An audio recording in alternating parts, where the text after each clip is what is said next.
Welcome back to Coffee, Wine, or Tea, where coffee is for thoughts, wine is for truth, and tea is for drama. And today's topic feels a little heavier. Very much so. Today we're talking about social media addiction, not just scrolling, but what we're really attached to.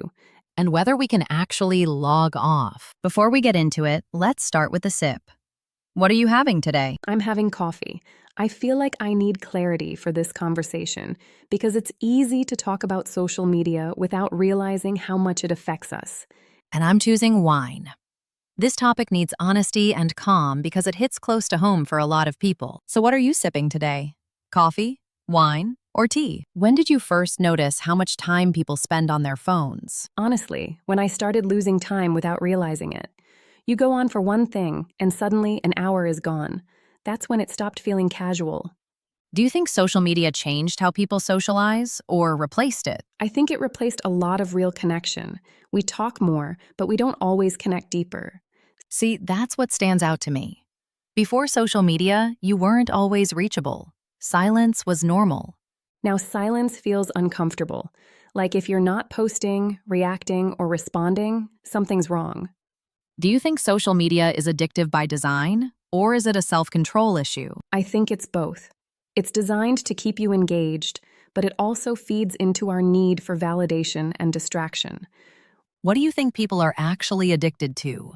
The content, the validation, or the distraction? Distraction. It's easier to scroll than to sit with boredom, loneliness, or uncomfortable thoughts.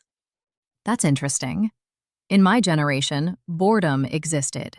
You had to sit with it. Now, boredom feels almost unbearable. There's always something to consume. If this conversation already feels a little too real, make sure you're subscribed, because we're going to keep having honest talks like this. Do you think social media affects self-worth? Absolutely.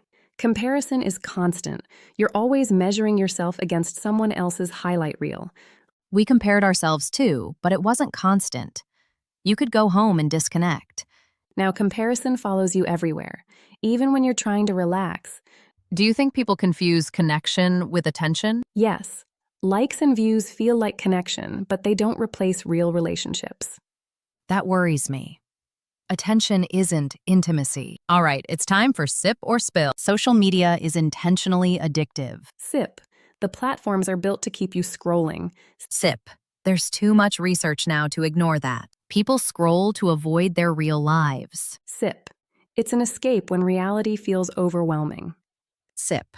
Avoidance looks different now, but it's still avoidance. Social media has damaged attention spans. Sip. It's harder to focus without stimulation. Sip.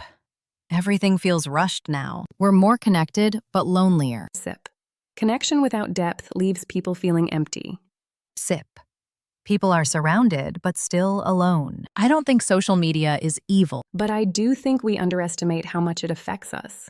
Logging off doesn't mean disconnecting from the world. Sometimes it means reconnecting with yourself. Now we want to hear from you. Do you think you could go a full day without social media? Tell us in the comments. And don't forget to subscribe so you don't miss the next conversation.